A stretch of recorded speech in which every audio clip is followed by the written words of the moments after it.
Joining me is a security consultant, Roy Ohidiewe. It's nice to have you join me this morning, Roy. Yeah, it's always a pleasure. Great. All right. Now, I know we've talked about issues around security. Every Nigerian, one way or the other, has mentioned it. They've complained about it. But nothing seems to be changing as at now, because all the reports we get are still the same. Day in, day out, we hear the same issues of somebody being killed somewhere or somebody being attacked somewhere and all of that. From your perspective and the overview that you have, what is really going on? Well, thank you for the opportunity. Yeah, it's a very sad one, okay? And it's so sad when you see it, you foresee it, and you project into it, and you make recommendations, and they are not utilized. Now, if you look at the beginning of this year, we all knew that there will be breakdown of law and order. So many people were strategizing towards sustaining the structure. We're looking at implementing proper training for the police, deploying the right content in their curriculum, and recruiting the right calibers of people. Now we're looking at the judiciary executing prompt judgments. You know, we're looking at the judiciary coming out from political compromise and immediately clearing cases that are on board, cases that we send the right language, body language, to would-be criminals, cases like kidnapping, cases like terrorism, you know, come out from this de-radicalizing nonsense and put the law to play in every crime. You know, then we're looking at the politicians focusing on delivering governance rather than the rigmarole of trying to overshoot themselves and looking at 2023 when you have not delivered 2021. You know, so we looked at all of these things. We projected solutions, possibilities of getting help, mitigating all the opportunities of bandits, criminals, terrorists. But here we are. We're still discussing the same thing. Yeah, we are. Right. Now, a lot of people have talked about the issue of the capacity of the police. The point there is, we have said this, in fact, it has become a cliche now, where when we talk about the Nigerian police or the Nigerian security agent, when they travel abroad, they come back with medals of all kinds. But back here, we don't know what that issue is, where they don't seem to handle things the way that is meant to be. What do you think is the challenge there? Well, we have a system in Nigeria that has encumbrances, you know, and you know, every agency like to operate in isolation. You know, like the DSS, we just believe that, oh, we have capacity, we have capability, forgetting that you will need some other agencies to really come out to play fully in your responsibility. You know, so we have the military taking the role of the police in every fair because we have a military president, you know. And for a long time, we have had a military president in civilian clothing. We have a military Senate president for a long time.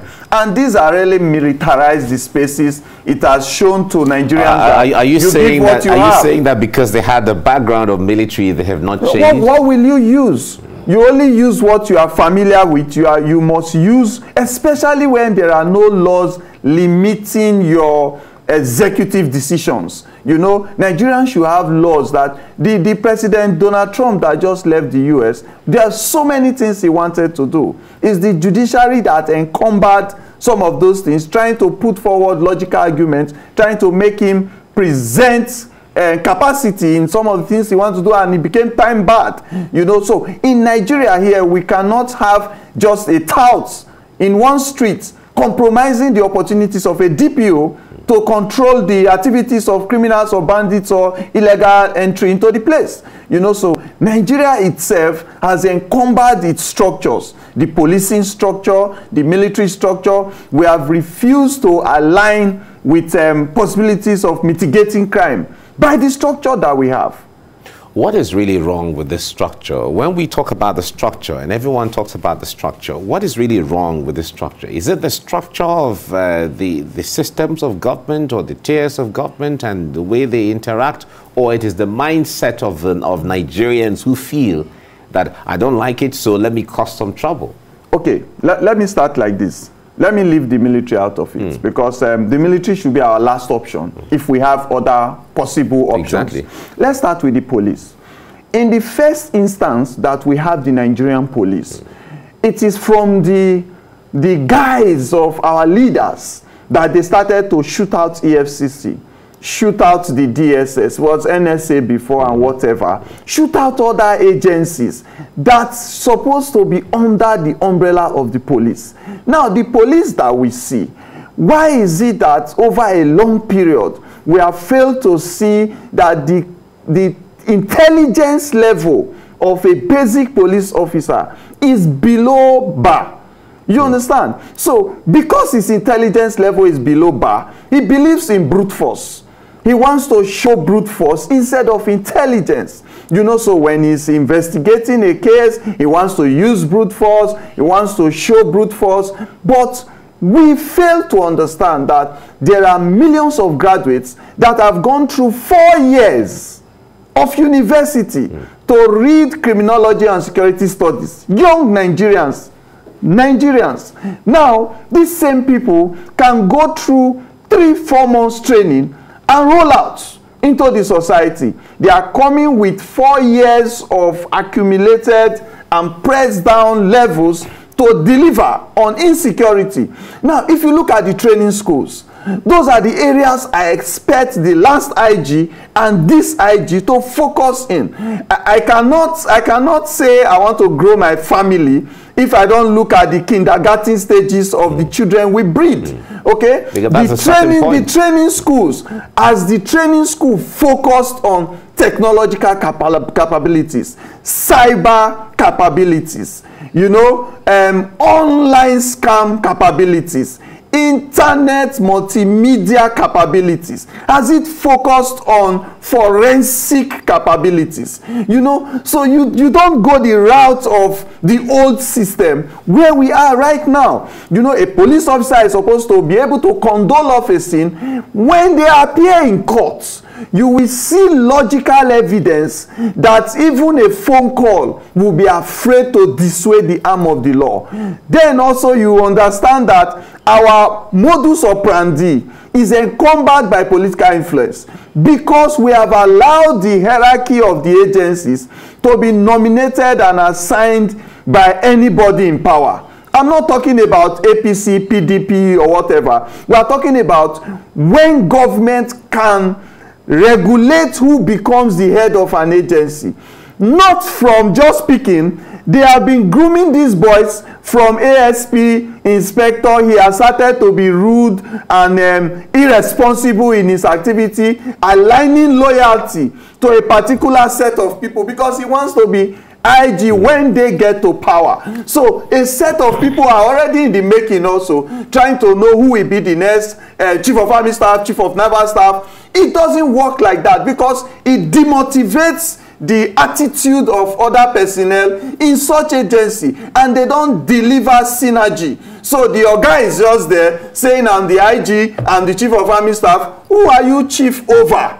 The other officers know how you got there, and they are not delivering cooperative tendencies that will be able to make you put together the hedge money of the military and deal with any threat. So you are just there. You are giving commands that are not commanding anybody. So we need to come down to the roots. We need to allow people with professionalism get involved in all of these things. The training, the deployment, promotion.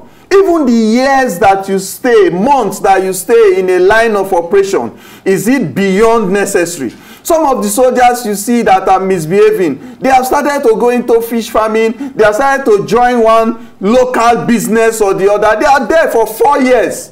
What do you expect him to deliver after 4 years? No leave, no pass. So the policemen themselves too, they are used to the system of no paper, no fuel in the station, nothing. And if you want to check the accounts of a criminal, you need to write to the judge first. And the courts are not operating. So because we are private security practitioners who work with the police, we know now the police need to take that letter to Ibadan or wherever to go and get approval to access a suspect account. If you want to check a phone number that is being used to maybe collect ransom or whatever through the police. Police will tell you they have to track the number. When they finish all of that, the communication company must give them the call log, the back log, the data. How do you get approval for that? You need to go to the courts to get approval as a police officer. I said no, because a bank, a marketing officer in a bank cannot check my account. If he does, if he's not my account officer, the record will show that you entered into another account. So the police system should be done like that. A detective should be able to check a phone number in his office. If he doesn't have the permission, it will be documented that you checked such phone number. So if any compromise is on that person's security, you'll be held liable. They should be given access to bridge this hegemony of processes so that we can get quick resolutions, quick evidence gathering, and the judiciary should be ready. Wow. So in all of this, there are so many underlying issues that that is where it started from. What we see on the streets and villages and all of that are just symptoms of the real issue. Now, let's come back to some of the very visible things we see. The attack on police formation and security formation in parts of the country and all of that. What do you see as the general implication to this when a police station, for instance, is attacked and burnt and the police officers displaced, and sometimes even hoodlums or whoever they are have access to the arms from or the armory within the police station? What do you see as that implication? Okay, now you see, as a man that has been in the field with weapons, okay, I'm a retired military personnel, so I've served local and international security operations. So you will notice that for a long time, Nigeria has that mystic cover for uniformed personnel. A police officer just appears now, everybody is like saying, Oga Olopa, what did I do? He can arrest 20 people together and say, enter that vehicle. They will just go in, maybe with a condo stick or something. If there is traffic or crisis, one soldier just comes down with his belt. You will see everybody just behave themselves, you know. But now, if a soldier is coming close to people, they are thinking of their rights. They are thinking of how they can do mob action. So when one person is saying, hey, kill me now, another person is asking, what do you do, what do you do? And before you know, there is a mob action for that officer. How did the uniform lost this respect? Now, over the years, we have this compromise. People remove the rights of the officers. Soldiers will be outside on a post. They will tell you, we didn't get our allowance. One or two have come on viral videos. Policemen are saying, we are not taken care of. We don't get allowances for what we do. No insurance, no cover for our family. And nobody is talking. And later you will see a governor is shown on a viral video sharing dollars and all that. Then this one is caught for criminal this thing. You will say he's doing plea bargain and he's walking the street. The same police officer is escorting him. Seeing the Ghana must go, the exchange of cash and everything going on. He's the escort. And you think they will start to take care of themselves. But where the problem is, as when they started to take care of themselves, they imputed civilian components. So you go to a checking point, it is not the police officer that is collecting money anymore. It's a civilian that will be collecting money from people, but you are seeing the police checking point. The military checking point too. You go on the road, you will see civilians, young boys working with the military checking point. So you are wondering, is this guy a soldier but he's not on uniform? But he's directing you, he's asking for money, and you see the drivers giving them money. So these are the first breakup of the lines of security, because they begin to penetrate that your checking point. The mysterious nature of no go there or no go there has collapsed. They start to bring girlfriends to the posts. You know, the girl goes back. She has another boyfriend who is a civilian. You know, where you go, I was with that soldier. And what are they doing there? Where do they keep their guns? How do they do there? No, these are the people that begin to say, they sleep. Now only one nine go stand for road. Even that one don't drink safe and all that. Because the focus was not on protection. They believe nobody can attack them because they are on uniform. That was a failure.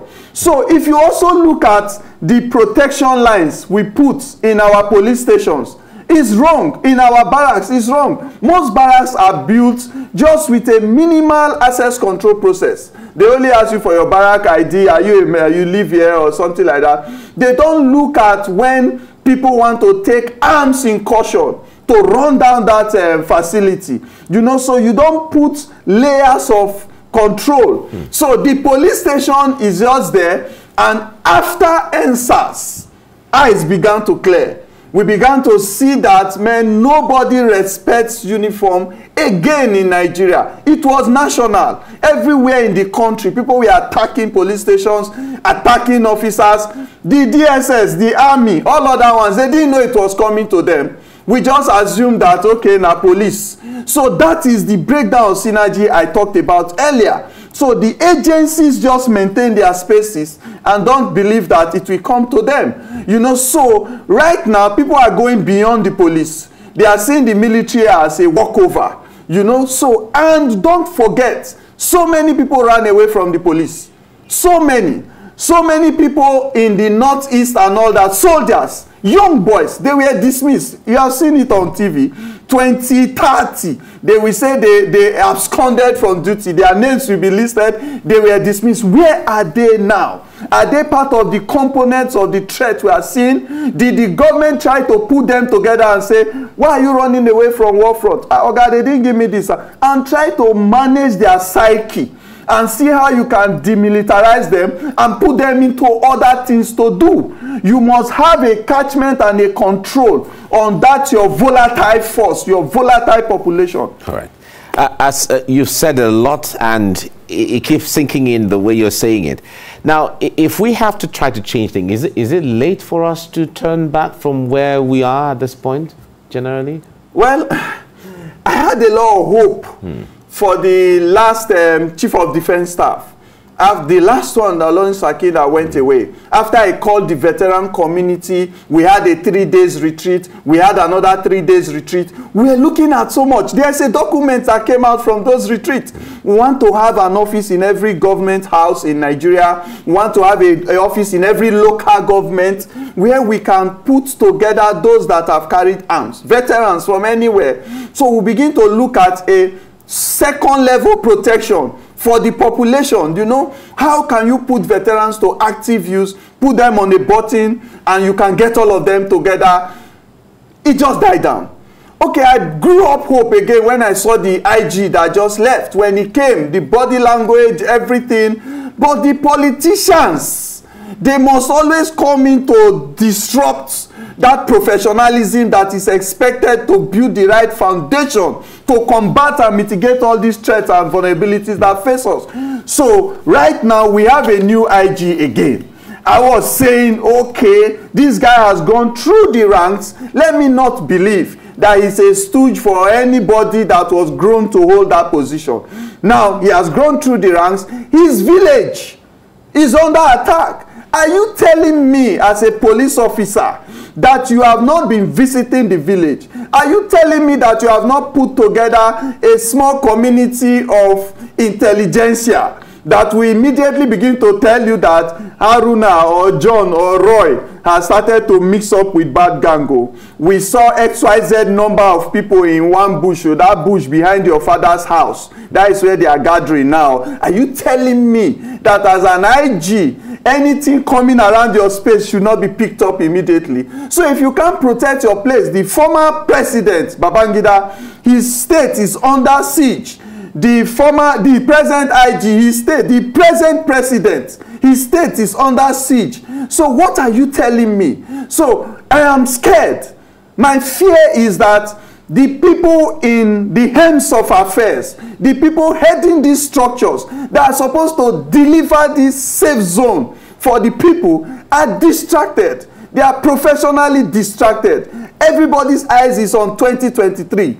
Everybody's eyes is on keeping their job. It took a lot of push for the last IG to go. You are giving him 3 months extra. What's he doing with 3 months extra? It took a lot of cries and shout for the former service chiefs to go. Why? That structure is having cracks. There are major cracks in motivation of troops, major cracks in hope of young officers believing that I go for my junior course, senior course, Jaji, I go for this, then one day I'll be a brigade commander, a this, a that. No, somebody can just come and post a bright officer to a stupid posting location. The utility of his intelligence is demoralized. So others are seeing it. A lot of healing needs to be done in our agencies. A lot.